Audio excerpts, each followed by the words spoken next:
They said a woman's wedding day was meant to be the start of her forever. But for Clara Dawson, it was the day her world ended.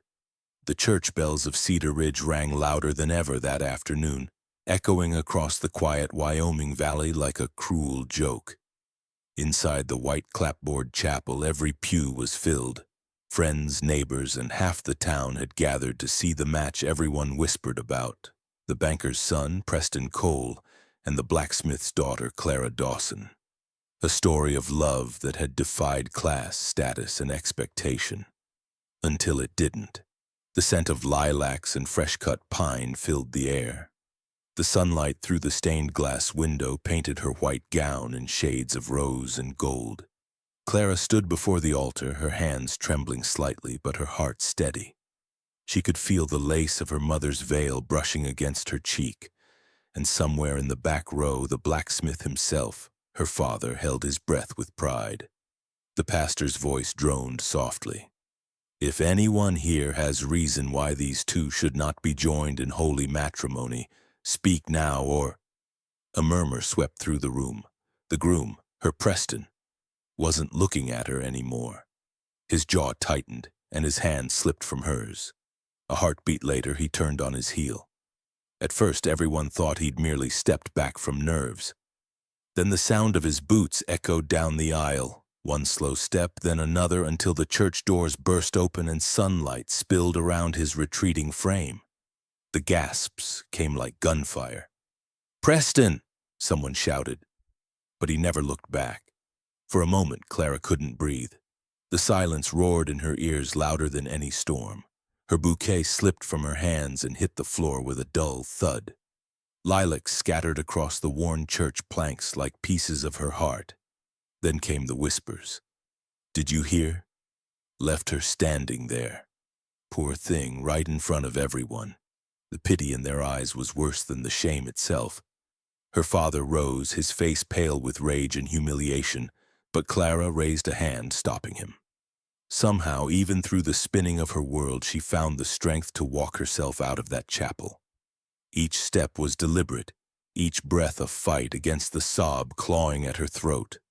Outside, the Wyoming sun burned mercilessly bright. The wind carried her veil away, snatching it up into the open sky like the last scrap of her pride. The townsfolk followed her with their eyes, but no one dared to speak. She crossed the dusty street barefoot, her satin shoes abandoned somewhere behind her. At the edge of town, where the dirt road met the rolling expanse of prairie, she finally let herself break. Tears blurred the horizon. The sky seemed endless and cruel, blue stretching forever above her misery. The church bells kept ringing in the distance, mocking her as though they hadn't realized the bride had no groom anymore. Hours passed. The sun dipped low, turning the land molten in gold. Clara walked aimlessly, her gown dragging through dust and dry grass, the hem torn and streaked brown. Each gust of wind tangled her hair until it looked wild and untamed, no trace left of the careful curls she'd worn for her wedding. When the town lights finally disappeared behind her, the weight of everything settled in her chest. She'd lost more than a man. She'd lost her home, her future, her reputation. Cedar Ridge would talk for months, maybe years. Women would pity her. Men would smirk. Preston Cole's betrayal would become the legend she could never outlive. She wandered until her body refused to go farther. The prairie stretched wide and empty around her, the land whispering in twilight tones, grasses hissing in the wind, crickets beginning their night song. A single cottonwood stood crooked by a weathered fence post, the wood gray with age. Clara stumbled toward it, clutching the rails like a woman reaching for something solid in a world gone hollow. Her gown snagged on a nail, tearing the fabric clean across the side, but she didn't care. She sank to the ground, her knees pressing into cold dirt, and for the first time that day she let herself weep, silently, bitterly, until her body shook. In the fading light, her tears glistened like silver. She could still hear his voice in her mind. Preston's soft promises, his easy charm, his vows whispered under the apple trees that now meant nothing. "I'll never leave you, Clara. A hollow laugh escaped her lips. The sound startled even her.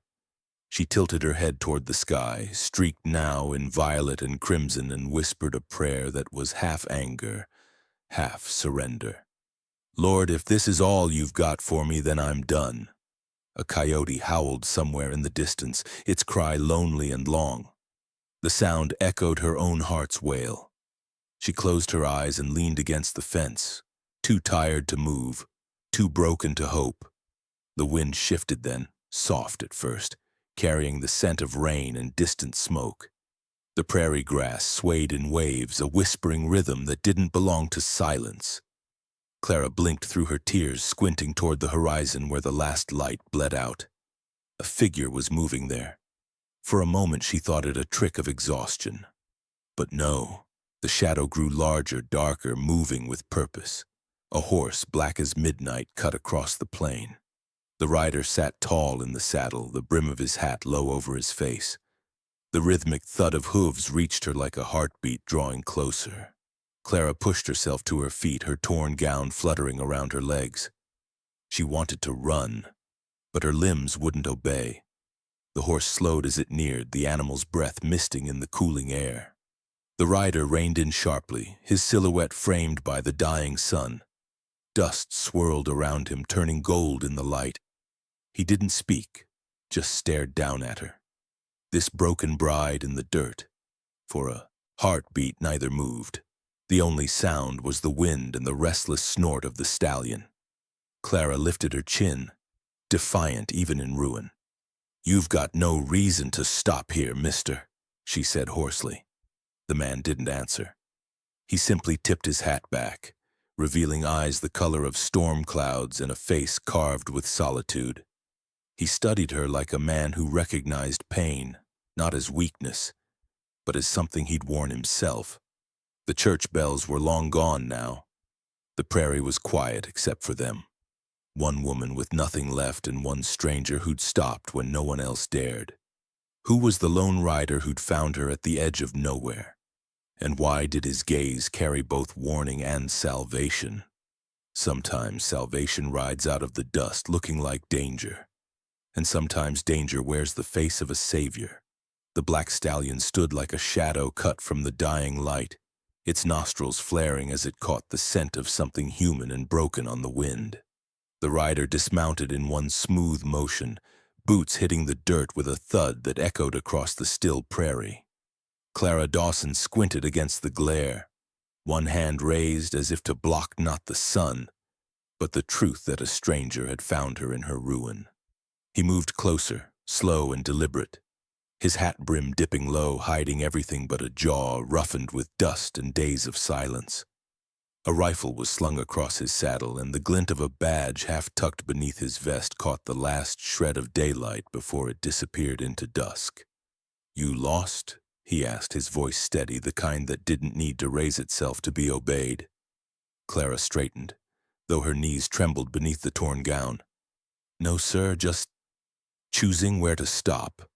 The man's eyes swept over her, mud on her hem, blood on her palm, and a ring that caught the light even though it meant nothing anymore. He studied her the way a man studies a wounded animal, not to judge, but to decide how close he could get before it bolted. "You're a long way from town," he said, his tone quieter now. "And that storm rolling in won't show you mercy." Clara's throat tightened.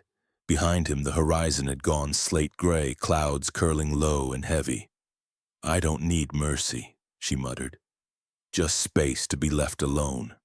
He tilted his head, the faintest ghost of a smile crossing his lips. "Funny thing about space, it kills quicker than kindness out here."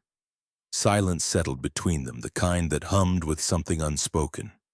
The man removed his hat, brushing the dust from it before finally offering his name. "Wyatt Hale. I own the Double H Ranch about 2 miles west. You're standing on my north fence line." Clara blinked. "Then I suppose I should apologize for trespassing." "Don't bother," he said, replacing his hat. "I've seen worse things than a lost bride on my land." Her stomach twisted at his words, sharp and unflinching. "You don't know anything about me," she snapped. Wyatt looked at her for a long moment, his expression unreadable. I know the look of someone who's had something torn out of them, he said finally. And I know that kind of pain doesn't heal easy. The wind picked up, tugging at her gown, flinging strands of hair across her face. She turned away, refusing to let him see the tears burning at the corners of her eyes. He didn't push. Instead, he stepped closer, unbuttoned the oilskin duster he wore and held it out. It'll get cold before long. Take it. Clara hesitated. Pride told her to refuse, but the cold in her bones whispered otherwise. Slowly, she took the coat, the weight of it solid, the scent of leather and smoke strangely grounding. "Why are you helping me?" she asked. Wyatt glanced toward the horizon where lightning flickered like a pulse behind the clouds.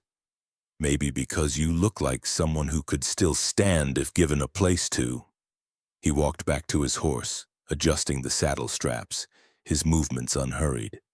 Then, as if the thought had just formed, he said over his shoulder, "I need a woman at my place, someone who ain't afraid of hard work, someone who can help keep the ranch running." Clara blinked at him, unsure she'd heard right. "And you think I'm that woman?" He turned, eyes meeting hers squarely. "I think you're someone who needs a roof, and I need someone to help keep one from falling in." It was the most peculiar kind of proposal, a transaction offered between strangers beneath a bruised sky. She wanted to laugh, to cry, to tell him he was mad. But deep inside, beneath the ache, something flickered, a fragile, stubborn spark that refused to die. "I don't even know you," she said softly. "You don't have to," Wyatt replied. "Not yet." She stared at the calloused hands gripping the reins, the lines around his eyes that spoke of too many years under sun and sorrow. He wasn't offering pity. He wasn't offering love. He was offering a chance. "What's the catch?" she asked. "No catch," he said, mounting his horse again. "Just a simple truth. I need a woman, and you need a home." The bluntness of it hit harder than any kindness could. It stripped the pride from her bones but left her standing. Because what he said was true. She had nothing. No family left, no name worth keeping, no reason to return to Cedar Ridge except for gossip and shame. Still, her pride flared one last time. "And if I say no?" Wyatt studied her for a long moment. "Then you'll keep walking till the storm takes you. Your choice, Miss Dawson." The air between them grew still. The first drops of rain spattered against the dirt, slow and heavy. Clara looked up at the sky, then back at the man who sat so calmly astride his black horse, waiting for her answer. For a heartbeat, she saw something in him. Not charity, but the quiet echo of her own emptiness. A man who knew what it was to lose and keep moving anyway. She swallowed hard. "If I come with you, it's on my terms," she said, her voice trembling but firm. "I don't need saving." Wyatt's expression softened just enough to almost be called a smile. "Good. I don't save people, I just give them work." He extended his hand.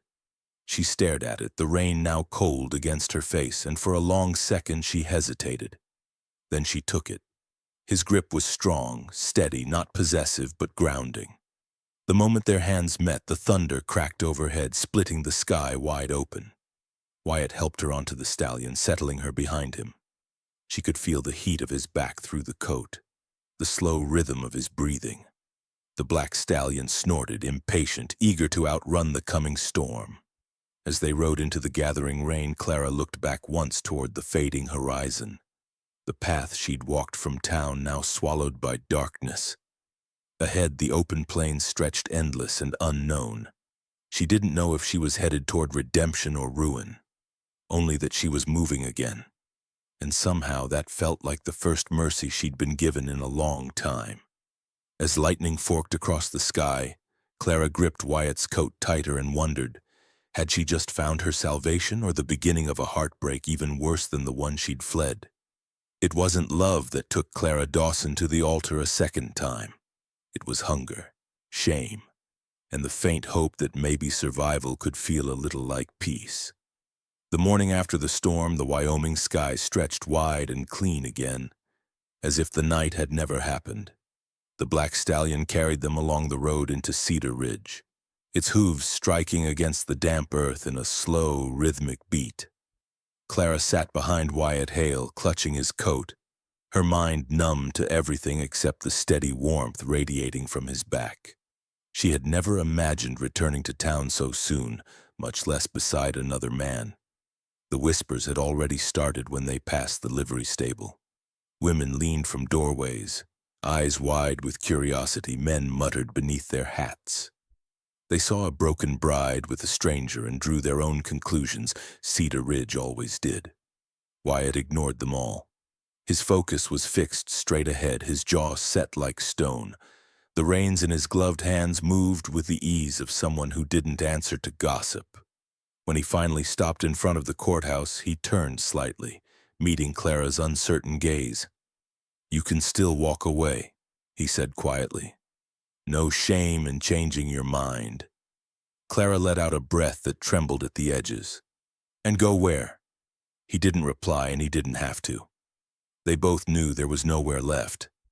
Inside, Judge Boone looked up from his paperwork, his mustache twitching as his sharp eyes took in the pair of them. "Mr. Hale," he said, standing, "didn't expect to see you in here again so soon. Last time it was a land dispute. This time—" his gaze flicked to Clara's torn dress and the circles beneath her eyes. "This time looks more personal." Wyatt didn't smile. "It's business," he said evenly. "Need a marriage license drawn up and signed today." Judge Boone raised an eyebrow. "You always were a practical man, Wyatt." Clara stood stiff beside him, her fingers clutching the edge of Wyatt's coat like a lifeline. The smell of old paper and dust filled the small room. It didn't feel like a wedding, and maybe that was why she could breathe. There were no flowers, no music, no promises of forever, only ink, silence, and necessity. The judge cleared his throat. "You sure about this, miss?"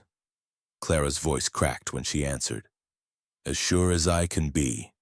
Boone nodded, scratching his pen against the paper. "Then sign here. And here." Wyatt scrawled his name first, strong, deliberate, as if it meant something. Clara hesitated, her hand hovered over the page for a moment. And in that moment she saw flashes of everything she was leaving behind. Her father's forge glowing in the twilight, her mother's laughter, Preston's hand reaching for hers before the church doors had slammed shut on her dignity. Then she pressed the pen down and signed Clara Dawson Hale. The sound of the pen lifting was louder than any bell. "Congratulations," the judge said gruffly, setting his spectacles down. "You're man and wife now." There was no kiss, no cheer, no tearful joy. Just a nod from Wyatt and a simple thank you.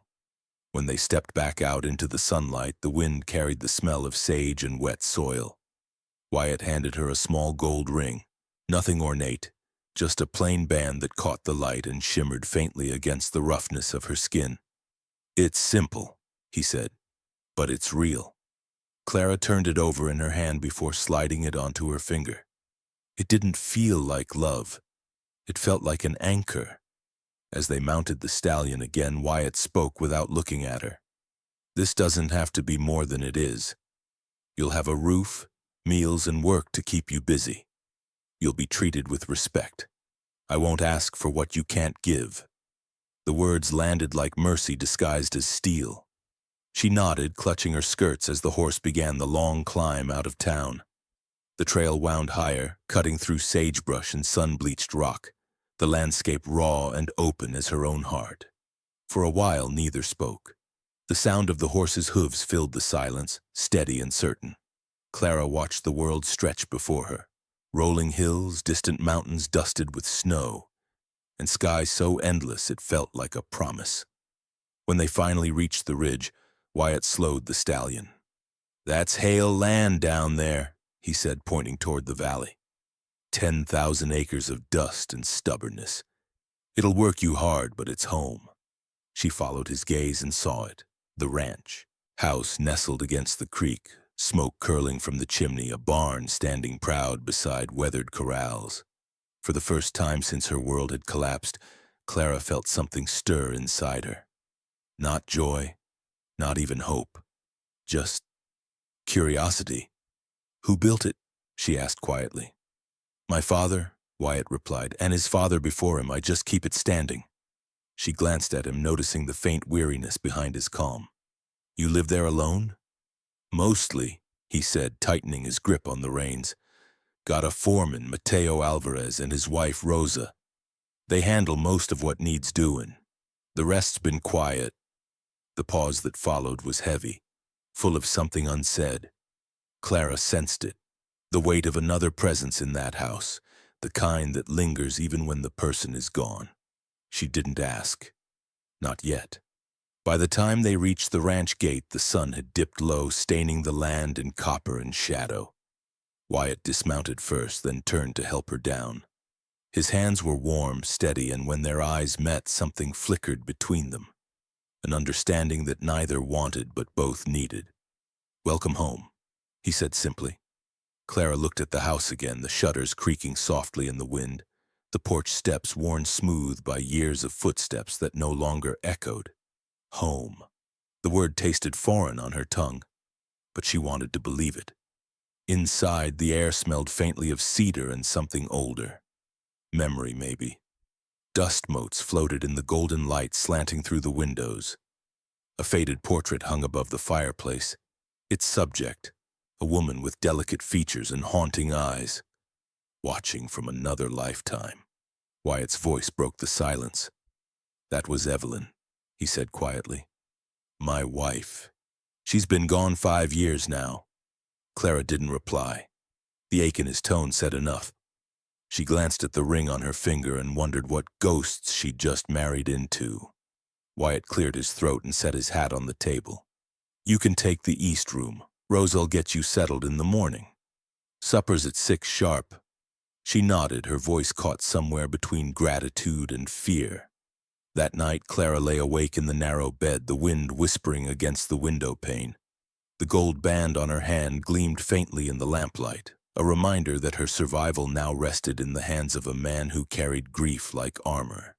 And yet, as sleep crept in, she realized something unsettling. She didn't feel unsafe, only uncertain.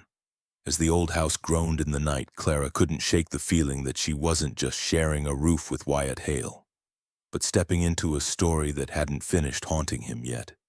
Some houses don't need ghosts to haunt them. Their walls remember every cry, every kiss, and every secret buried beneath their floors.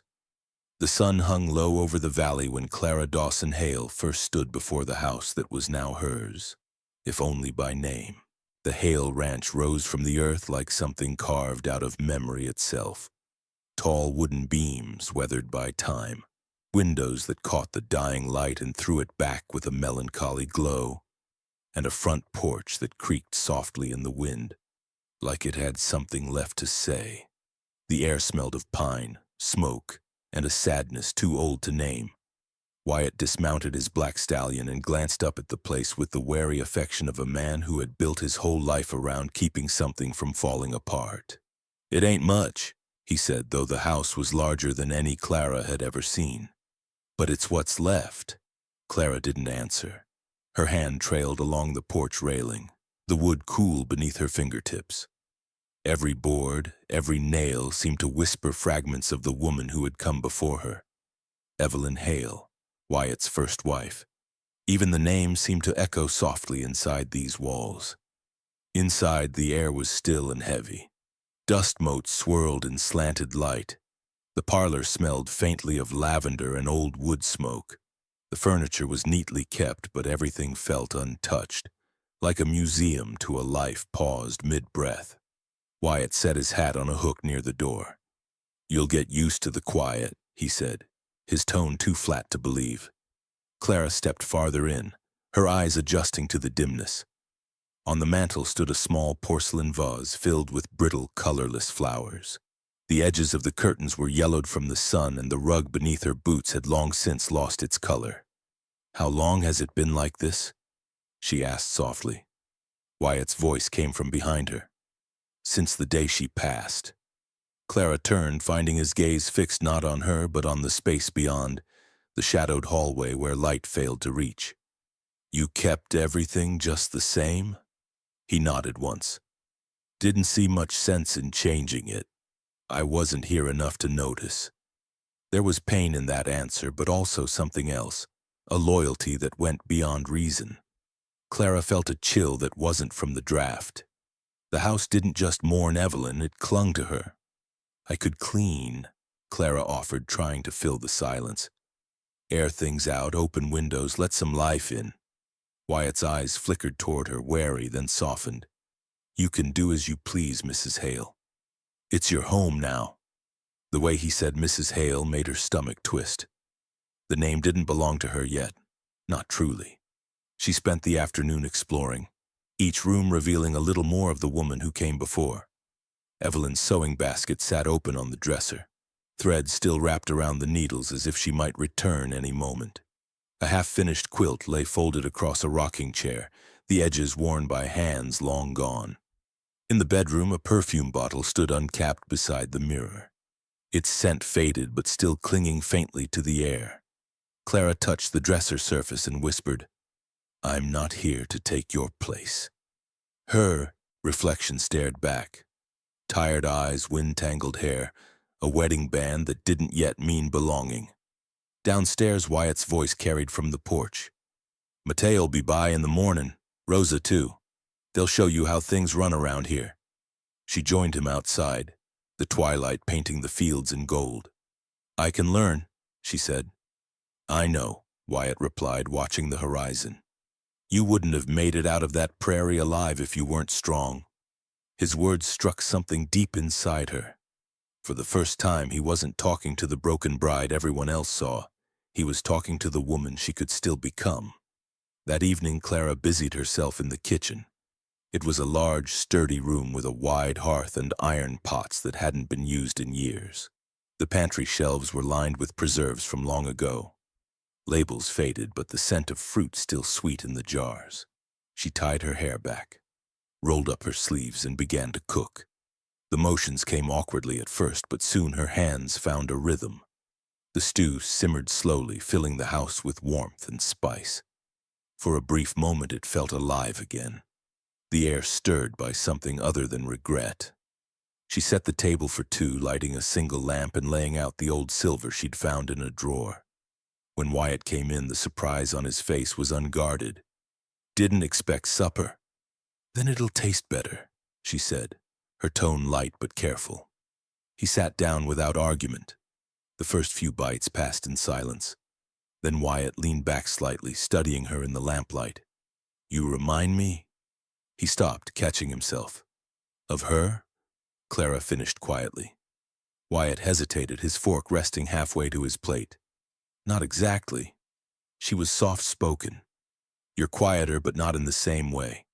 You carry your silence like a weapon. Clara looked away, her cheeks warming. Silence is the only thing that can't be thrown back at you. A ghost of a smile tugged at his lips. Fair enough. They finished the meal without more words. But something had shifted. A small, almost invisible thread of understanding winding between them. After supper, Clara washed the dishes while Wyatt tended the fire. The crackle of the logs filled the space where grief once lived. He watched her as she moved, unhurried, steady, as though she belonged there. When she turned to place the last dish on the rack, she caught him staring.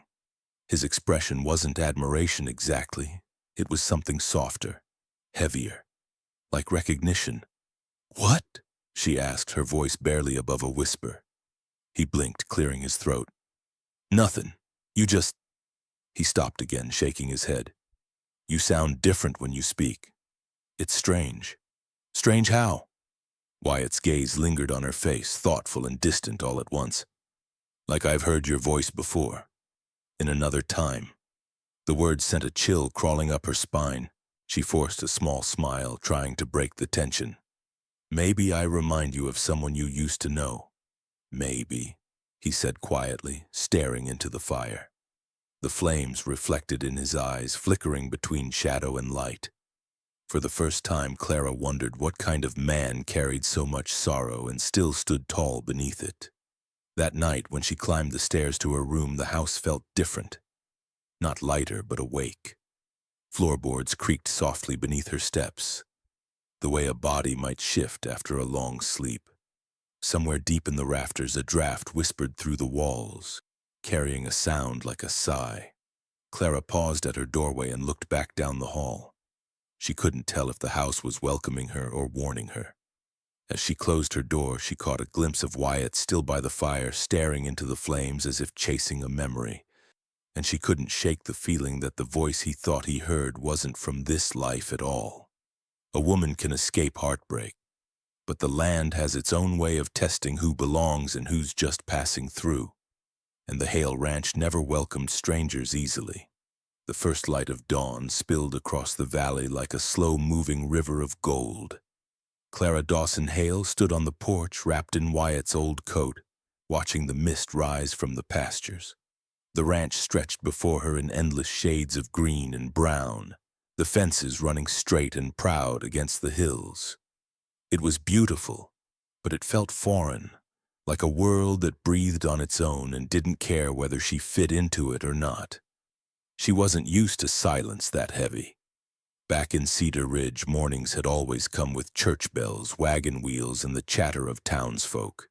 Here, the only sounds were the soft rustle of wind through grass and the distant whinny of horses. She was no longer the blacksmith's daughter or the humiliated bride. She was something undefined, someone the world had forgotten to name. The kitchen door swung open and a woman stepped out, a stout figure with kind, sun-browned skin and eyes that looked like they'd seen everything life could offer, and still found reasons to smile. She wore a faded apron and carried the smell of coffee and cornbread. "You must be Mrs. Hale," the woman said warmly. "I'm Rosa Alvarez. Mateo runs the stock. I run him, and the rest of this place too." Clara smiled faintly, grateful for the friendliness in Rosa's tone. "Please, just call me Clara. Mrs. Hale still feels like I borrowed it from someone else." Rosa chuckled, handing her a mug of coffee. "Names fit with time. The land'll decide if you earn it." That was how the days began. Rosa teaching, Clara learning. The rhythm of the ranch was nothing like the rhythm of town life. Out here, dawn meant chores, not chatter. There were animals to feed, linens to wash, and meals to prepare for the ranch hands who came in from the fields with dust in their hair and gratitude in their eyes. Rosa moved through her work like someone born to it, her hands sure and practiced. "You stir that too slow, it'll burn," she warned as Clara tried her hand at a pot of beans. "And don't be afraid to raise your voice when you need something. Men'll listen faster if you sound like you mean it." By noon, Clara's back ached, and her palms were raw from scrubbing, but there was a strange satisfaction in it, a rhythm that quieted her restless mind. For the first time in weeks, she wasn't thinking about the church or Preston's betrayal, or the whispers of Cedar Ridge. She was thinking about keeping the fire alive and the bread from burning. In the evening, she and Rosa would sit on the porch while the sun bled into the horizon, talking in low voices. Rosa told her stories about the old days, about Wyatt's father, a man of iron will and fair hands, about Evelyn Hale, the woman who had once kept this house warm. Evelyn was gentle, Rosa said one evening, her eyes distant, but she had a way of carrying sadness even before she passed. She loved Wyatt, but she feared this land, said it took more than it gave. Clara felt her stomach twist. "And when she died?" Rosa sighed, folding her hands in her lap. "He changed. The man you see now, quiet, steady, he wasn't always that way. Used to laugh, used to sing even. Evelyn's death carved that out of him." The conversation lingered in Clara's mind long after Rosa went inside. That night, she found herself listening to the house again, the way the floorboards creaked, the wind pressed against the shutters, the faint sound of footsteps in rooms where no one walked. It wasn't ghosts she feared. It was memories, the kind that didn't rest. Over the next few weeks, Clara found her footing. She learned the names of the horses, the pattern of the land, and the stubbornness of Wyoming weather. The ranch hands began greeting her with respect, not pity. She managed accounts with precision, kept order in the pantry, and made sure the men never went without a meal, even when storms rolled in and tempers ran high. Wyatt noticed. One evening she found him by the corral mending a fence in the fading light. His sleeves were rolled up, his forearms streaked with dust. He looked up when she approached, the faintest smile tugging at his lips. "You've been busy," he said. "I'm learning," she replied. "Rosa says if I can keep a kitchen full of men fed, I can manage anything." He chuckled softly, the sound rare but pleasant. "She's right. Rosa's the only one who's ever kept this place running proper." Clara hesitated before asking, "And Evelyn? Did she ever take to it?" Wyatt paused, his hammer resting on the fence post. "She tried, but her heart wasn't built for this kind of life." The honesty in his tone stung, though she couldn't explain why. She looked toward the house, its windows glowing faintly in the dusk. "Maybe hearts don't need to be built for it," she said. "Maybe they just have to survive it." Wyatt glanced at her, then really looked at her, and for a fleeting moment she saw something soften in his eyes, a flicker of warmth, of understanding. He nodded once, then turned back to his work, the sound of the hammer striking wood echoing like punctuation to something neither dared say aloud. That night Clara couldn't sleep. The moonlight spilled across the floor in silver ribbons, and the quiet hum of crickets filled the air. She rose, unable to shake the strange pull of curiosity that had grown stronger with each passing day. The study called to her, the one room Wyatt seemed to avoid. Its door was always half shut, its air heavy with dust and secrecy. Maybe it was foolish, maybe it was wrong, but she felt drawn to it, as though the house itself was urging her to understand. She stepped inside. The scent of old leather and cedar filled her nose. Books lined the shelves, their spines cracked and faded. Papers lay stacked neatly on the desk, though untouched for some time. In the corner, beneath a layer of dust, stood a wooden chest with iron clasps. Clara ignored it for now, instead moving toward the desk. She began tidying, stacking papers, aligning books, trying to impose order on a place that resisted it. When her hand brushed against a drawer handle, something inside rattled softly. Curiosity won. She opened it. Inside lay a small bundle wrapped in linen. When she unfolded it, her breath caught. It was a locket, a delicate gold piece, its hinges worn, its chain broken. She opened it carefully. Inside was a faded photograph of Evelyn Hale, her face serene, her eyes hauntingly familiar. And beside it, folded so small it could fit behind the picture, was a letter. The words were written in a woman's hand, fragile and desperate. "If you're reading this, Wyatt, it means you found what I couldn't tell you. Forgive me. I was already dying long before the fever came." Clara's hands trembled. The paper smelled faintly of rose oil and dust. She read the rest, her chest tightening with every word. When she finally folded the letter shut, she wasn't sure what unsettled her more, the tragedy of it, or the quiet, aching love woven through every line. As Clara placed the locket back, a floorboard creaked behind her. She turned, heart pounding, but no one was there, only the whisper of wind through the window and the faint scent of roses that hadn't bloomed in years. Some ghosts don't haunt with footsteps or whispers. They stare at you through silver glass, reminding you that love can outlive the flesh that once held it. The next morning dawned cool and gray, the kind of morning where the air itself felt heavy with unspoken things. Clara Dawson Hale rose early, her mind still circling around the letter she'd found the night before. Evelyn's words had stayed with her through the night, echoing between her ribs, like a heartbeat she couldn't quiet. She had hidden the letter back in the drawer, folded exactly as it was, but its weight hadn't left her chest.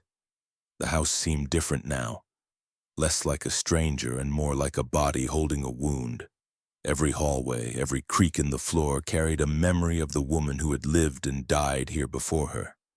When she came downstairs, she found Wyatt already at the table, a cup of coffee in one hand and a stack of papers in the other.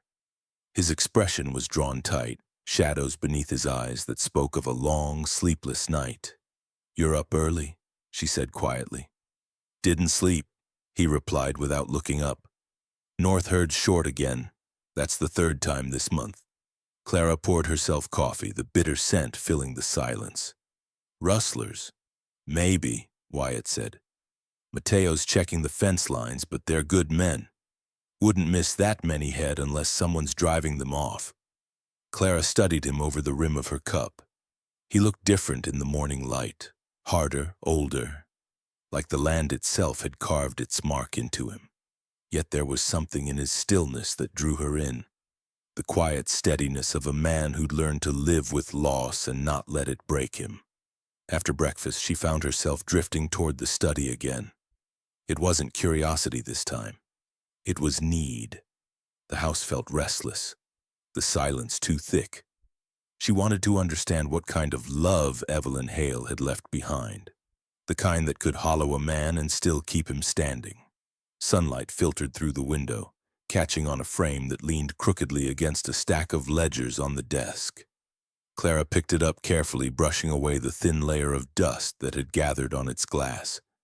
The image inside was faint but clear enough to make her breath catch.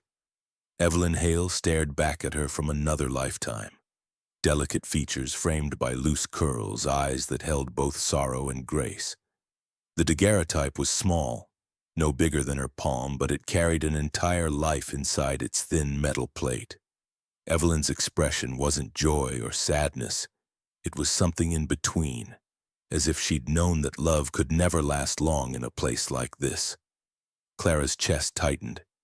She had never been a woman of envy, but something sharp bloomed in her then. Evelyn had been beautiful in the way sunlight was, gentle but impossible to hold. Clara set the photograph down too quickly, as if the image might burn her fingers. When she looked up, Wyatt stood in the doorway. "You found her," he said softly. Clara froze. Yes, it was sitting out. I didn't mean to." He shook his head, stepping into the room. "It's all right. I don't hide her. Never saw the point." He picked up the photograph and stared at it for a long time. The silence stretched until it grew too heavy to bear. "She was different," he said finally. "Didn't belong here. I brought her from the city, thought the ranch might give her peace. I was wrong." Clara swallowed hard, unsure what to say. "She looks kind." "She was," he said, placing the frame back down. "Too kind for this land." There was something in his voice, a tremor she hadn't heard before. It wasn't grief anymore. It was guilt. Clara wanted to ask what had really happened, but the words caught in her throat. Instead, she said softly, "This place remembers her." Wyatt met her eyes, a faint flicker of surprise passing over his face. "You feel it too?" "I do." He exhaled slowly, rubbing a hand across his jaw. "Then maybe you'll understand why I can't just leave it behind. She loved this house even when it was killing her. I keep it standing because she couldn't." The truth of it settled between them like dust. Clara didn't pity him. Not anymore. She saw him. A man made of quiet burdens, carrying the weight of promises he never stopped keeping. Later that day, Wyatt saddled his horse to ride out to the north pasture. Before leaving, he stopped by the porch where Clara stood sweeping. "If I'm not back by sundown, don't wait supper," he said. "Is it bad?" "Could be," he admitted. "If it's rustlers, they're getting bold. Might be time to send for the sheriff." She nodded, gripping the broom tighter. "Be careful." His eyes lingered on her for a heartbeat longer than they should have. "Always am." As he rode off, Clara felt a strange pull watching him disappear into the horizon. For the first time since she'd met him, she didn't just see a man hardened by loss. She saw a man still fighting for something worth keeping. Hours passed before he returned, and by then the sun had begun to sink behind the hills. Clara had spent the afternoon in the kitchen, losing herself in small tasks to quiet the noise inside her head. She didn't notice the dust rising at first, just the faint tremor of hooves against the earth. Rosa appeared in the doorway, wiping her hands on her apron. "Clara," she said cautiously, "you expecting company?" Clara frowned, stepping out onto the porch. 3 riders were coming down the trail from the west. Their horses were lean, their hats pulled low, and their smiles, too easy, too knowing, didn't reach their eyes. "Don't look friendly," Rosa murmured. Clara's stomach knotted. She'd seen men like that before back in Cedar Ridge, the kind who talked smooth and shot straighter. When they reached the gate, the tallest one tipped his hat. "Evening, ma'am," he drawled. "Fine place you got here." Clara didn't answer. Her pulse hammered in her throat. The man's smile widened. "We're just looking for a friend, Wyatt Hale. Heard he was still running this land." Rosa's hand brushed Clara's arm, a silent warning. "He's not here," Clara said evenly. "He'll be back soon." The man's eyes flicked to the house, then back to her. "Good," he said, spitting into the dirt. "We'll be waiting." They turned their horses and rode a slow circle around the yard, their laughter drifting on the wind, mocking, careless, full of promise for trouble yet to come. Clara stood frozen on the porch long after they disappeared behind the rise. The air felt colder now, the sky darker, the house quieter. When Rosa finally spoke, her voice was barely a whisper. "Those weren't friends, Clara. Those were men who've come to take something." Clara's gaze drifted toward the photograph of Evelyn through the window, its faint reflection flickering in the fading light. And she couldn't shake the thought that maybe, just maybe, the dead weren't the only ones haunting this house. As the last rays of sun vanished behind the ridge, 3 silhouettes appeared again against the horizon, waiting, watching. And Clara realized the night was about to test just how much of Wyatt Hale's world she had truly become part of. The frontier doesn't give warnings. It sends men with guns and grins to test whether you'll stand or fold. And that afternoon, Clara Hale found out which she was. The day began with sunlight and the smell of saddle oil, the kind of morning that made the Hale ranch look almost peaceful again. Clara had spent the early hours sweeping the porch, her hair tied up and her hands dusted with flour from the morning's bread. Wyatt had ridden out with Mateo Alvarez before sunrise to check the northern boundary fence, promising to be back before dusk. The house for once felt calm. Even the land seemed to breathe easier after a week of gray skies and restless winds. Rosa was out back hanging linens to dry, humming a soft tune in Spanish that carried across the yard. Clara wiped her hands on her apron and smiled faintly at the sound. But calm never lasted long in Wyoming. The first thing she noticed was the sound, faint at first, then growing clearer. Horses. 3 of them, maybe 4. The rhythm of their hooves too synchronized to be casual riders. Clara stepped off the porch, shielding her eyes from the sun. From beyond the rise came 3 men on horseback, silhouettes cut sharp against the glare. They rode slow, deliberate, the kind of slow that wasn't lazy. It was meant to unsettle. Their hats were low, their dusters long, and even from a distance Clara could tell they weren't here for neighborly conversation. Rosa appeared beside her, eyes narrowing. "Do you know them?" Clara shook her head.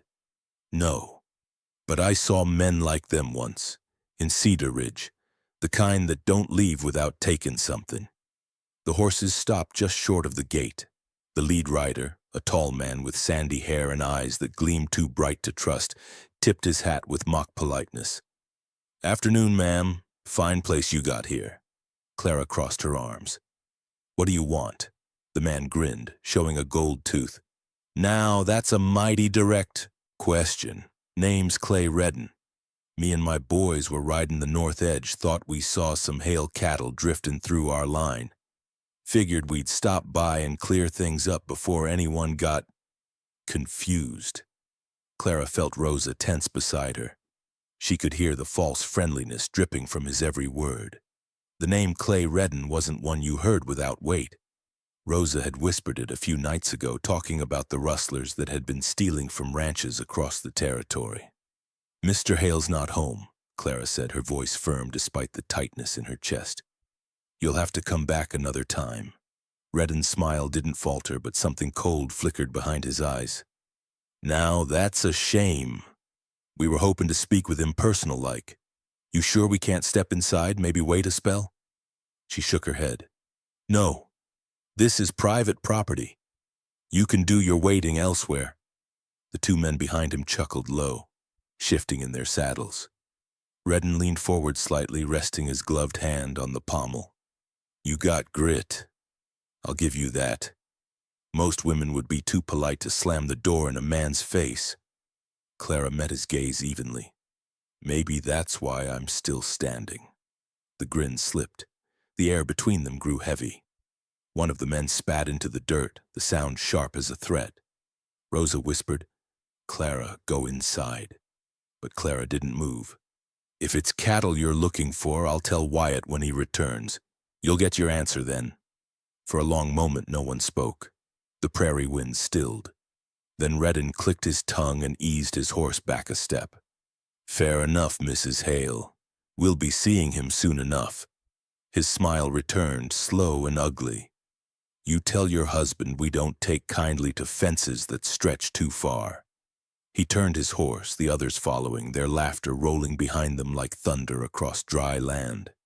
Only when they disappeared beyond the ridge did Clara let her shoulders drop. Rosa exhaled shakily, clutching her apron. Madre de Dios, you could have gotten yourself killed. Clara looked toward the horizon where they'd vanished. If I ran, they'd have smelled the fear. Men like that don't need a reason to break a door, they need permission. That evening, when Wyatt and Mateo rode back, the air was thick with the coming storm. Clara stood waiting at the gate, her face pale but steady. Wyatt swung down from his horse, instantly reading the tension in her stance. What happened? 3 men. Said they were looking for stray cattle. She replied, her voice calm but clipped.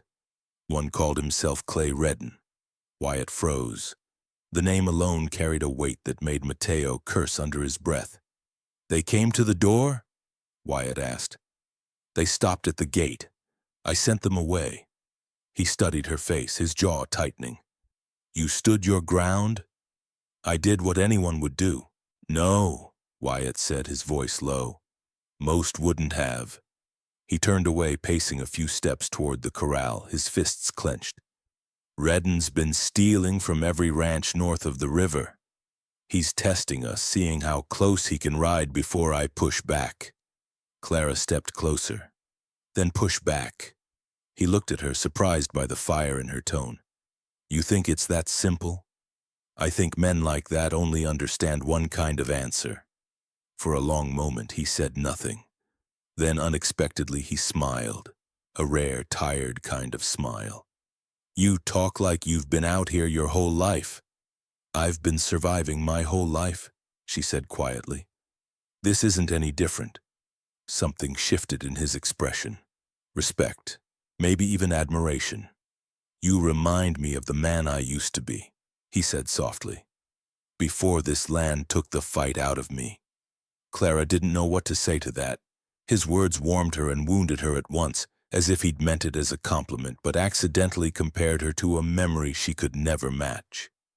Evelyn's shadow still lived in every corner of this house, every pause between his sentences. That night the storm rolled in. Rain lashed the windows. Thunder grumbled over the hills. Wyatt sat by the fire, oiling his rifle in silence. Clara watched from across the room, the flicker of the flames throwing sharp light on his face. Finally, she asked, You think they'll come back? Wyatt looked up, his expression unreadable. Redden doesn't make idle threats. He set the rifle aside and reached for another, smaller, lighter, polished clean. He held it out to her. You ever fired one of these? Clara stared at the weapon, then back at him. No. Then you'll learn, he said simply. Tomorrow morning. If Redden comes again, I don't want you defenseless.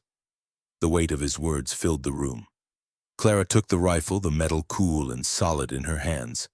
It was heavy, not just in weight, but in meaning, a symbol of trust and of the danger closing in.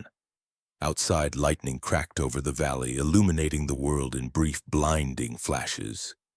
Wyatt stared out the window, his jaw set. He could feel it coming, the kind of trouble that didn't stop until blood was spilled.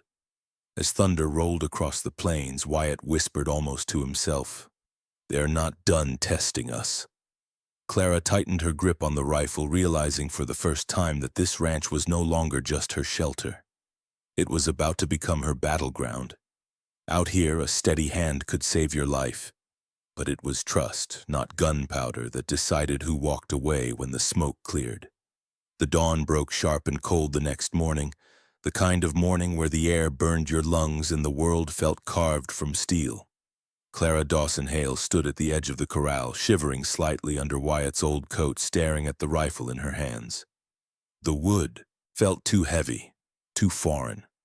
It wasn't the kind of weight a woman was supposed to hold, but then she'd stopped being the kind of woman people expected long ago.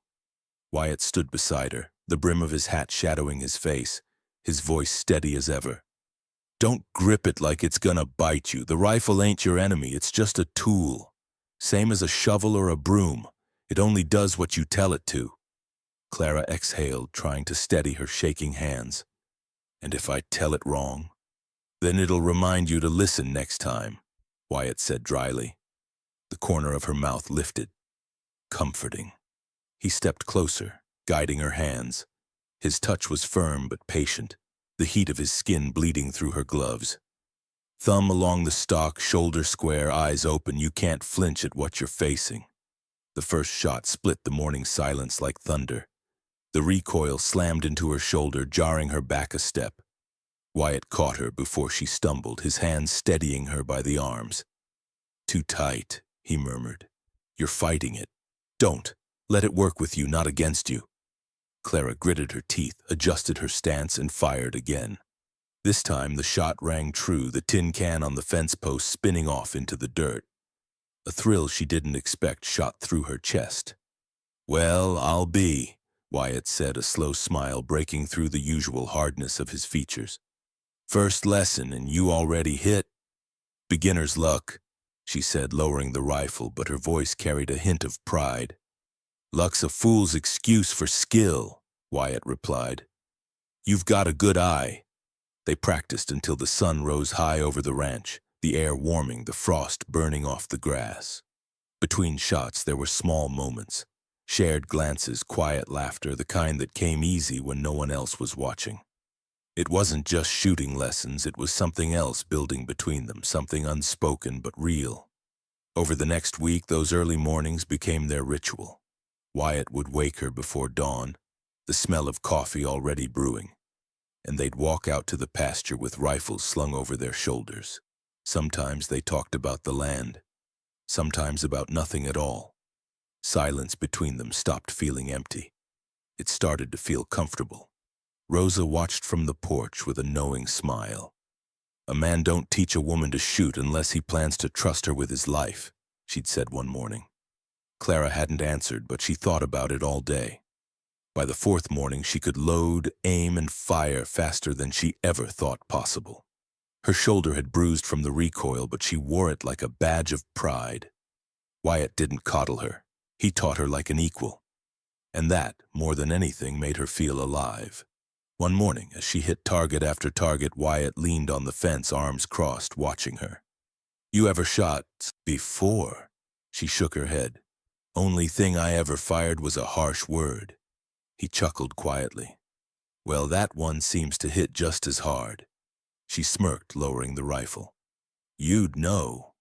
The moment hung between them, the air thick with something that wasn't quite teasing and wasn't yet confession. Wyatt looked away first, clearing his throat. "That'll do for today. You're getting good enough to make a man nervous." By afternoon, their laughter faded into the sounds of work, the hammering of fence posts, the calls of ranch hands across the field. Mateo rode in before sundown, his face grim. "Tracks again," he told Wyatt. "South pasture this time. Whoever's taken the cattle, they ain't afraid of getting caught anymore." Wyatt's expression hardened. "Redden's pushing closer." Clara listened from the porch, the words sinking like stones. "You think it's just him?" she asked quietly. Wyatt turned toward her. "You got something in mind?" "I've seen men like that before," she said. "Redden doesn't strike me as smart enough to plan this long. He's working for someone who knows how to stay invisible." Wyatt studied her, the flicker of admiration unmistakable. You've got a sharp way of looking at things. I had to learn fast, she said. A woman who doesn't think ahead out here doesn't last long. That night, Clara sat by the window as Wyatt and Mateo discussed fortifying the fences and doubling watchmen. The wind outside carried the smell of rain and something else. Unease. She could see the wear in Wyatt's face as he leaned over the map, his hands tracing the ranch lines like they were the veins of something alive. He'd carried this land on his back for years, and now it was bleeding beneath his boots. Later, when the others had turned in, she found him outside, staring at the dark horizon. "You ever think about leaving this place?" she asked quietly. Wyatt didn't turn. "Every time I bury something I love here, but I never do." "Why?" He looked at her then. His expression caught somewhere between exhaustion and conviction. "Because leaving would mean it beat me." They stood there in silence, the air cool and heavy between them. Clara understood then why he fought so hard to hold this land. It wasn't just about cattle or fences. It was about keeping something alive that death had already tried to take from him once. When the wind shifted, she felt it before she saw it. A faint tremor in the air, the sound of a single horse on the ridge. Wyatt stiffened. "You hear that?" Clara nodded, heart quickening. "It's one rider." They both stepped off the porch, watching as a lone figure came into view. The rider moved with the confidence of someone who didn't belong to the rustler's kind. The horse was sleek, the saddle polished, the man's coat too fine for outlaw dust. Wyatt's hand went instinctively to his holster. "That ain't Redden." As the rider drew closer, the fading sunlight glinted off the silver clasp of his jacket, the color too rich for any ranch hand. He rode slow, unhurried, as if time itself would wait for him. Clara's breath caught as he tipped his hat. Something about the tilt of his head, the curve of his smirk. It tugged at the edges of a memory she thought she'd buried back in Cedar Ridge. Wyatt's voice was quiet but sharp. "You know him?" Clara didn't answer right away. Her mouth had gone dry. The rider reined in just short of the porch, smiling like a man who'd come home to claim what was his. "Afternoon," he said smoothly. "Heard there's a Mrs. Hale here. Name's Preston Cole. I believe she used to be my fiancée." The world seemed to still as Wyatt's gaze snapped to Clara, realization dawning, and in that moment she knew the ghost she'd escaped had just come riding back into her life. He once left her bleeding in front of the whole town. But the kind of man who walks away from a bride doesn't come back for love. He comes back to finish what pride started. The air felt different that afternoon, thicker, charged, like the sky itself held its breath. Clara Dawson Hale stood on the porch of the ranch house, her hands still from their work, her eyes locked on the rider approaching through the dusk. Even before she saw his face, she knew that gait, that posture, that arrogant ease that no decent man ever earned. Preston Cole. The name hit her chest like a stone dropped in deep water. He rode a chestnut gelding with a silver bridle, his coat too fine for this country, his hat too clean for honest work. His smile, smooth, practiced, was the same one that had once charmed her under the apple blossoms behind her father's forge. Only now it was sharper, hungrier, like a man who'd lost something and wasn't used to losing. "Afternoon," Preston called out, his voice carrying that polished city confidence that sounded so wrong against the Wyoming wind. "You look well, Clara. Better than I expected, given the circumstances." Clara's fingers tightened on the railing. Rosa stood in the doorway behind her, silent but watchful. "You've got some nerve," Clara said, her voice low but steady. "Riding here after what you did."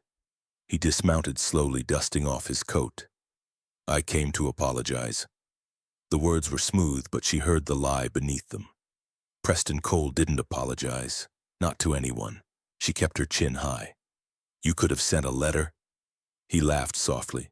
"You always did have a sharp tongue. I see married life hasn't dulled it."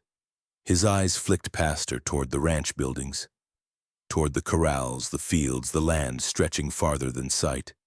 "Quite an upgrade from the blacksmith shop, wouldn't you say?" Before she could answer, heavy footsteps sounded behind her.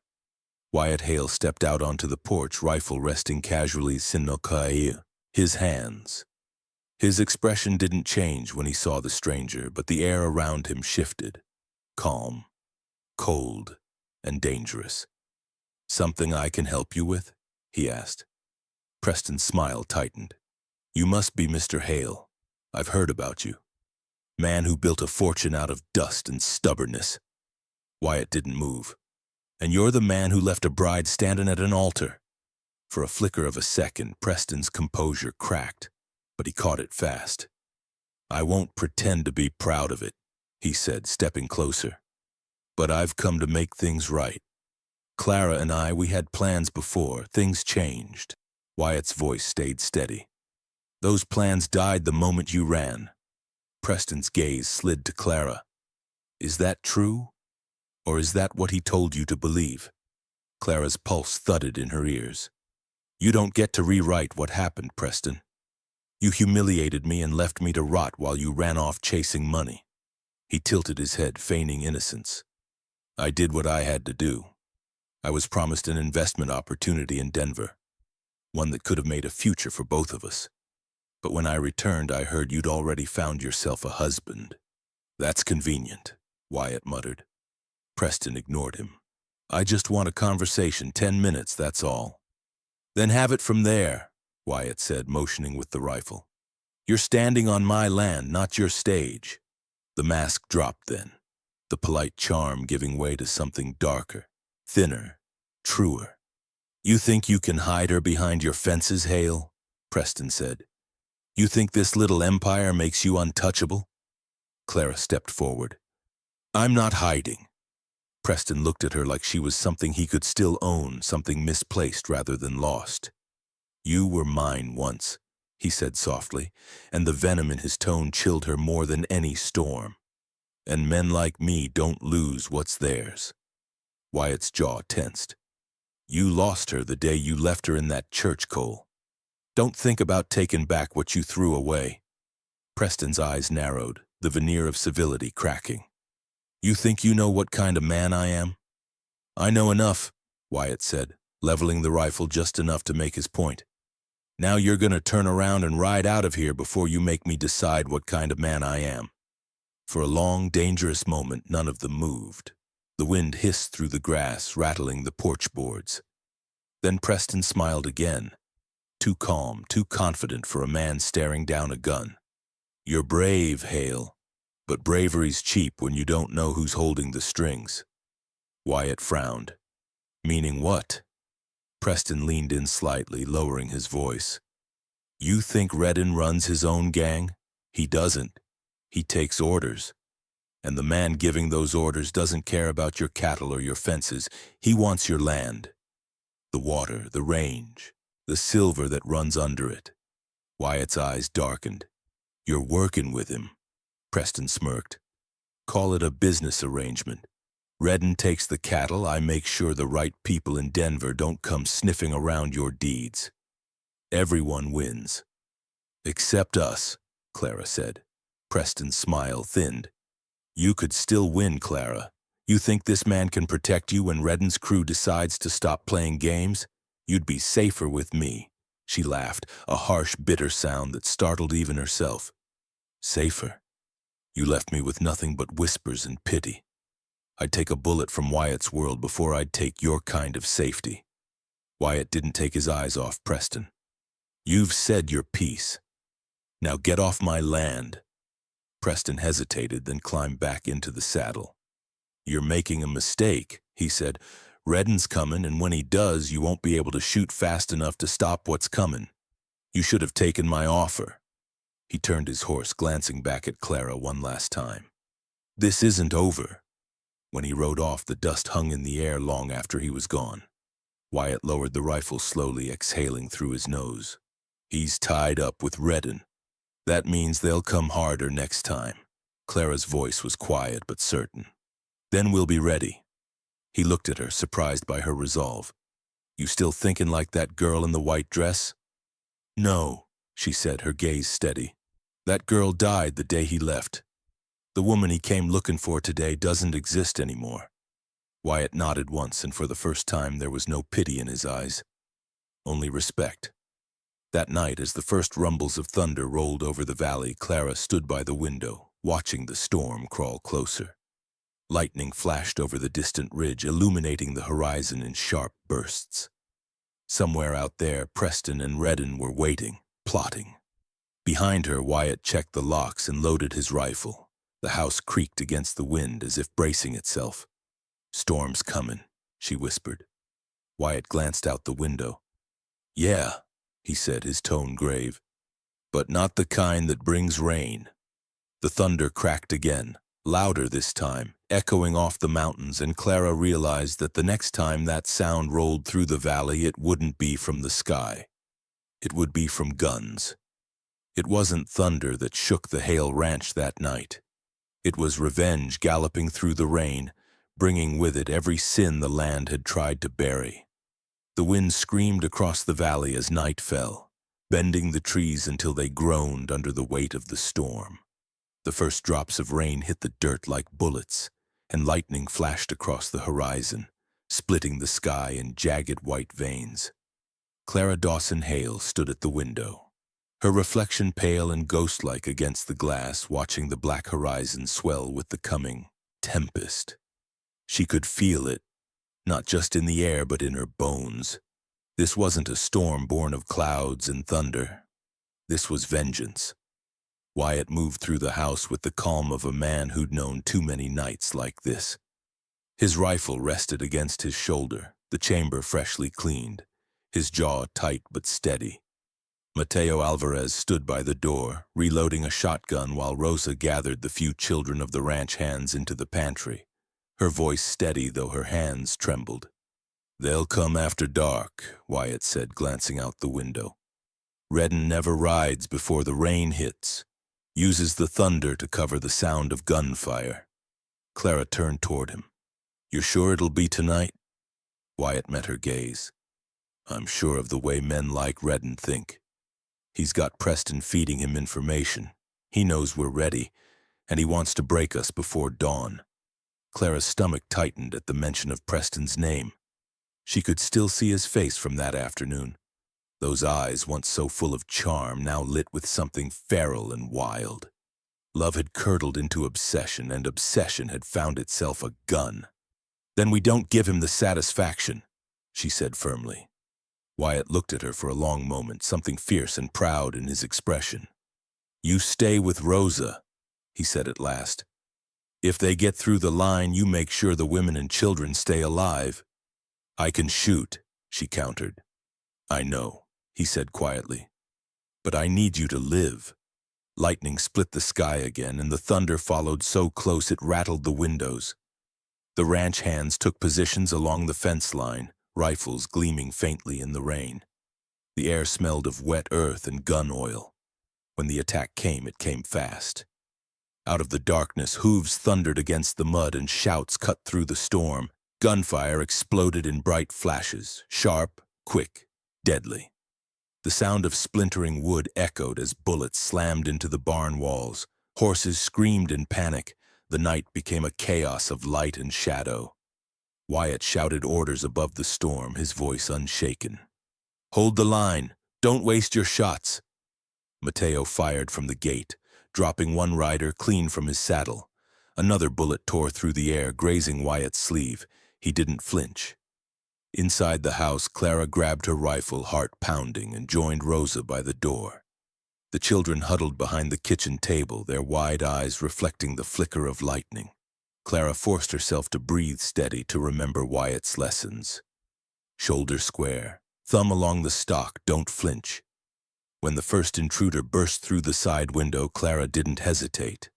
The rifle cracked once, loud and final, and the man dropped where he stood. The echo rang through the house, louder than the thunder. Rosa's voice was low but steady.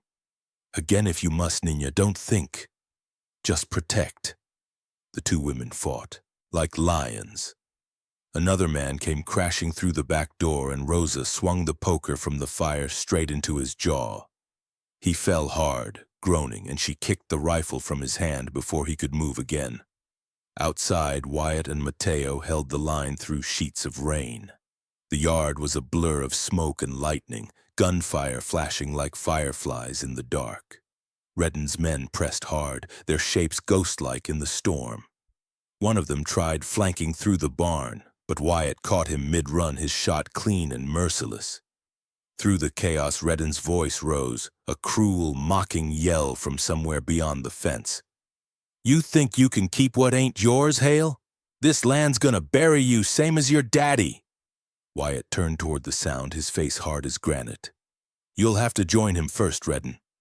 They met near the corral, where mud turned to blood beneath the rain. Redden dismounted, pulling his revolver, and the two men circled each other through the downpour. Thunder rolled overhead, and for a heartbeat it was just the two of them. Two stubborn survivors carved from the same unforgiving land. Redden fired first, the shot grazing Wyatt's side, drawing blood. Wyatt didn't fall. He returned fire, his bullet tearing through Redden's shoulder. The outlaw stumbled but didn't drop, lunging forward instead, tackling Wyatt into the mud.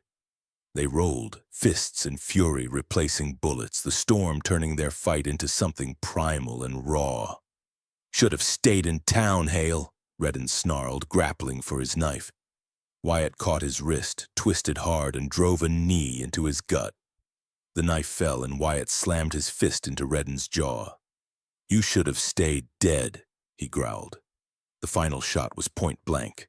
Wyatt's revolver flashed once, and Redden fell back into the mud, eyes open, the rain washing the blood from his face. For a long moment, Wyatt just knelt there, breathing hard, the thunder drowning out everything else. Then he heard it, a single gun cocking behind him. He turned. Preston Cole stood 10 paces away, his hat gone, his face pale beneath the rain. The rifle in his hands gleamed in the lightning, the barrel steady despite his shaking arms. "I told you this wasn't over," Preston said, his voice trembling with rage. "You took her from me. You took everything." Wyatt rose slowly, one hand half raised. "Put it down, Preston. You don't want to do this." "She was mine," Preston shouted, voice cracking. "You think she loves you? She pities you. You're just her shelter, Hale. You're the life she settled for when I was gone." Behind him, Clara appeared in the rain, rifle in hand, her breath catching as she saw them. The lightning flashed between them, Preston with madness in his eyes, Wyatt standing firm, and Clara frozen in the doorway of a burning world. Wyatt didn't look at her. His gaze stayed fixed on the man before him. "You left her to die of shame, Preston. You don't get to call that love." Preston's finger tightened on the trigger. "Then maybe she can watch you die instead." The thunder rolled again, louder than before, shaking the ground beneath their feet. Rain poured harder, drumming against the tin roof, the mud swallowing footprints as fast as they were made. Clara raised her rifle, heart hammering, torn between two ghosts, the man who ruined her past and the man who had given her a chance at a future. The world narrowed to a single heartbeat, a single choice. As lightning tore the sky in two, the sound of a gunshot split the storm, leaving only one question hanging in the thunder's echo. Whose blood would the rain wash away first, Wyatt's or Preston's? When the gunfire fades and the smoke drifts into the dawn, a heart has to decide. Does it keep fighting or finally learn how to live again? The storm had passed, but its scars were everywhere. The fields that once shimmered gold beneath the sun were now blackened with mud and ash. The barn doors hung crooked, the corral broken where the horses had panicked in the chaos. Smoke curled lazily from what remained of the south fence, rising into a pale, hollow sky. Clara Dawson Hale moved through the wreckage slowly, her boots sinking into the wet ground.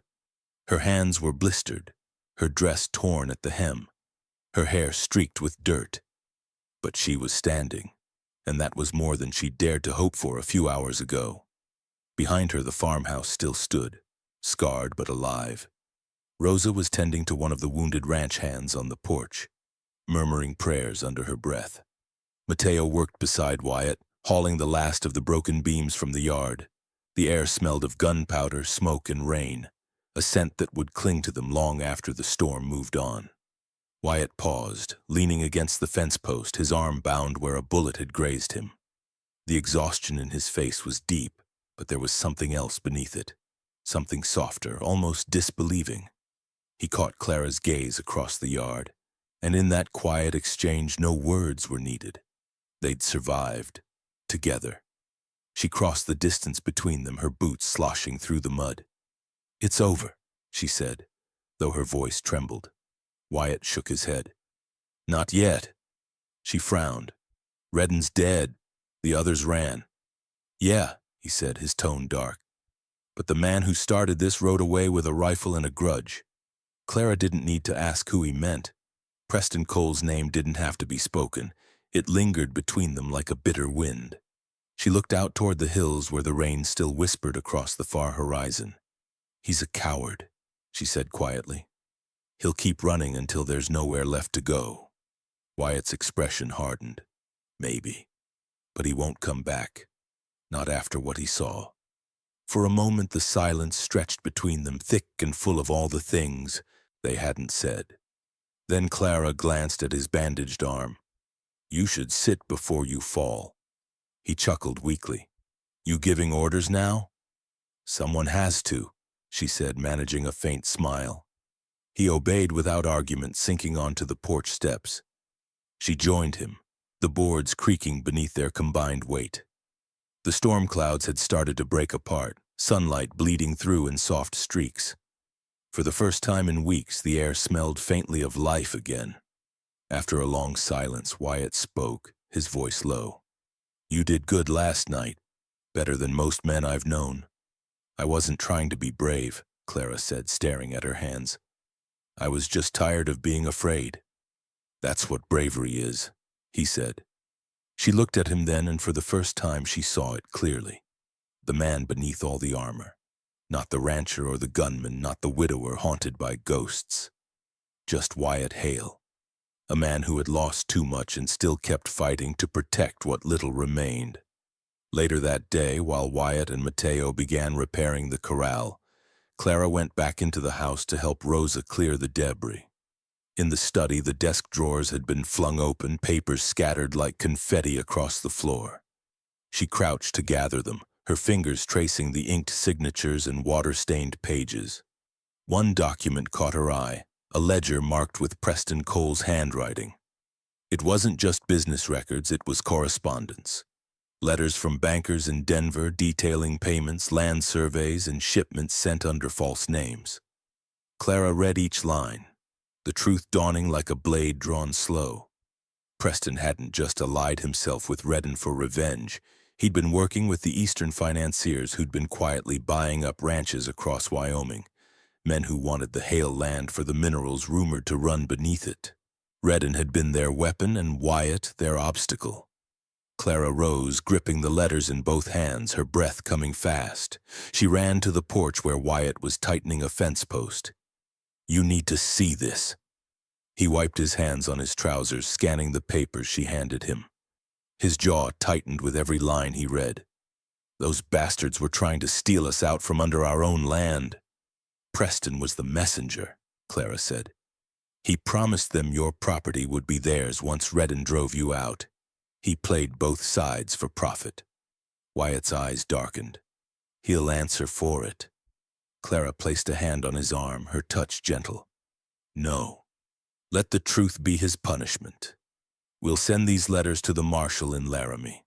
Let the law handle him this time." He looked at her, torn between pride and the instinct to fight. Then finally he nodded. "You're right." Rosa appeared behind them, wiping her hands on her apron. "You both need to rest," she said. "The land will heal. So will you." That night, after the letters were sealed and the last lanterns dimmed, Clara sat by the window of her room sewing by candlelight. The fabric in her lap wasn't plain muslin or morning black. It was ivory, soft, clean. Each stitch was steady, deliberate. This wasn't a wedding dress born of desperation, like the one she'd worn in Cedar Ridge. This one was made of choice, of hope. Downstairs, Wyatt stood in the doorway, watching her through the soft glow. He'd never seen her like this. Not the broken woman he'd found in the dirt, but someone reborn from the ashes. He stepped closer and she looked up, surprise flickering in her eyes. "You're supposed to be resting," she said. "Couldn't sleep," he replied. "Too much left unsaid." She set the needle down, heart thudding. "Then say it." Wyatt took a slow breath, removing his hat. "I've spent years patching fences, rebuilding barns, keeping this land alive. But somewhere along the way I forgot what it felt like to have something worth living for. You changed that."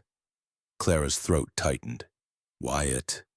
He reached into his pocket, pulling out a small, worn box. Inside was a simple gold ring, the metal dulled with age. "It was my grandmother's," he said softly. "She always said to give it to the woman who made the world quiet again." He knelt, the old floor creaking beneath his weight. His voice dropped to a whisper. "I don't need a housekeeper or a partner, Clara. I need you, all of you, not for duty, for love." The candle flickered, the light dancing across the lines of his face. Clara's eyes filled, her hands trembling as she touched the ring. She had spent so long surviving that the idea of choosing happiness felt almost foreign. But when she looked at him, she saw home. Not the kind made of wood and stone, but of heart and faith and second chances. Her lips parted, but the words caught in her throat. As the wind brushed softly against the window and the first stars pierced the clearing sky, Wyatt waited on one knee, ring in hand, and Clara stood frozen between past and future, ready to answer the question that would decide both their lives. The West had taken nearly everything from them, blood, faith, and peace. But some love stories don't begin in beauty. They rise from ruin, built plank by plank from what was nearly burned away. The Wyoming summer came early that year, warm and golden, washing the Hale ranch in a light that felt almost holy. The land once scarred by storm and fire had begun to heal. The grass grew thick again across the lower pastures, the cattle fattened well on fresh feed, and the sound of laughter had returned to a place that had known too much silence. Clara Dawson Hale stood at the edge of the corral, the morning sun brushing her face. Her hands rested lightly against the curve of her belly where new life stirred faintly beneath the fabric of her dress. Every flutter, every tiny kick was a reminder that she and Wyatt had done something extraordinary. They had taken pain and turned it into something living. From across the yard, Wyatt's voice carried calm and sure as ever. He was working with Mateo to fix the last of the south fence, sleeves rolled to his elbows, hat tilted low against the sun. Even from a distance, Clara could see the ease that had settled into him, a quiet contentment that hadn't been there before. The haunted stillness that used to shadow his eyes had lifted. He smiled now, real and unguarded, and it still startled her sometimes. "Mrs. Hale," Rosa called from the porch, a teasing lilt in her voice. "You keep standing out there in that sun, you'll bake yourself before the noon meal." Clara laughed softly, turning back toward the house. "Just making sure Wyatt doesn't put the posts in crooked again." "Ha! He'll say the same of you when you start setting him straight," Rosa said, shaking her head fondly as Clara climbed the porch steps. Inside, the house smelled of coffee and cinnamon. Rosa's doing, of course. The parlor, once a cold museum to a life long gone, now glowed with warmth. Curtains billowed in the breeze, the piano had been tuned again, and the mantel held more than memories now. Photographs, wildflowers, even a half-finished quilt draped across the back of the couch. The Hale house finally looked like what it had never truly been before. A home. That afternoon, the ranch bustled with quiet excitement. Friends and neighbors from Cedar Ridge began to arrive, their wagons rolling up the dirt road in a line that shimmered in the sunlight. Wyatt met them at the gate, shaking hands and offering smiles that still felt strange on his face but came easier now. They came to celebrate, not a victory or a survival, but a new beginning. In the parlor, the chairs were moved aside and garlands of wild sage and white daisies hung from the beams. Clara stood before the mirror, smoothing the soft folds of her ivory dress. It wasn't the same one she'd worn before. Not the symbol of heartbreak she'd once fled from, but one she'd sewn herself. every stitch chosen with care. Simple, honest, hers. Rosa fastened the small gold locket around her neck, the same one she'd found in Wyatt's study months ago, now polished clean. Inside it still lay the photograph of Evelyn Hale, but beside it Clara had placed another, a small sketch Wyatt had drawn of her smiling. The two women side by side, not rivals but reminders that love could exist in more than one lifetime. When Wyatt entered, the parlor fell quiet. The preacher stood between them, Bible in hand, sunlight pouring through the windows like the blessing of something greater. Wyatt looked at her as if no one else in the world existed. There was no hesitation in his eyes this time, no grief, no ghosts. "I never thought I'd find peace again," he said softly, voice trembling just enough to betray the weight of his words. "But peace isn't something you find, it's something you build. And I want to keep building it with you every day I've got left." Clara's throat tightened, tears glimmering as she answered, "You gave me a home when I didn't even have a name worth saying. And you taught me that love isn't about being saved. It's about standing beside someone when everything else falls away." The vows were short, but every word meant more than any sermon.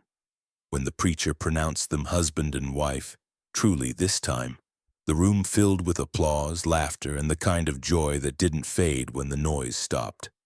Wyatt bent to kiss her, gentle and certain, the room spinning around them like the first time the sun had broken through after a long storm. As the evening came, the celebration spilled out onto the porch. Mateo played his fiddle. Rosa danced with the ranch hands, and Wyatt pulled Clara into his arms beneath the soft amber sky. The air smelled of sage and rain and second chances. "You know," Wyatt murmured against her hair, "my father used to say every man ought to leave something standing when he's gone. A fence, a barn, a name." Clara looked up at him, smiling. "And what will you leave?" He kissed her forehead. "This, us." Later that week, Wyatt began work on a small cabin on the hill overlooking the valley. It wasn't a grand house like the old one, just 2 rooms and a porch that faced the sunrise. "For the next generation," he'd said, setting the first beam into place. Clara watched him work from a blanket under the oak tree, one hand resting on her growing belly, her heart swelling with something too big for words. Each day the cabin grew. Each day the laughter reached a little farther across the land. The past was still there, in the scars on the wood, in the graves up on the ridge, but it no longer ruled them. It was simply part of the soil that fed what came next. When the final nail was driven and the roof set firm, Wyatt led her up the hill to see it. The air was cool, the light soft as evening fell. Below them the ranch spread wide and strong, smoke rising from the chimney, horses grazing in the fields. It looked like peace. Clara leaned against him, her head on his shoulder. "We built it," she whispered. He smiled. "No, you did. I just followed your lead." She laughed, wiping at a tear that escaped before she could stop it. "I never wanted to be anyone's rescue story, Wyatt." "You're not," he said, his hand finding hers. "You're the reason I stopped needing one." The last light of day dipped below the mountains, turning the valley gold one final time before surrendering to night. Crickets sang. The breeze whispered through the grass, and the scent of wildflowers drifted on the air. Clara rested both hands on her belly as the child stirred, a tiny reminder of the life they'd fought for, the life they'd built. Her eyes followed the horizon, wide and endless, stretching toward a future that no longer frightened her. As the stars kindled above the Wyoming plain, Clara smiled, feeling the warmth of Wyatt's hand in hers and the soft flutter of new life beneath her own. The ranch below gleamed faintly in the moonlight, a testament to what they'd built, not from luck or fate, but from grit, forgiveness, and love that refused to die. And somewhere in the quiet, the land itself seemed to sigh, as if finally at peace with the home it had given back to them. If this story touched your heart, don't let it ride off into the sunset alone. Hit subscribe and stay in the saddle for more tales of courage, loss, and redemption across the old frontier. Drop a comment. Tell me what moment hit you hardest in Clara and Wyatt's journey. And if you believe some stories are worth keeping alive, share this one so it echoes far beyond the plains. The next tale's already waiting at dawn. Don't miss it.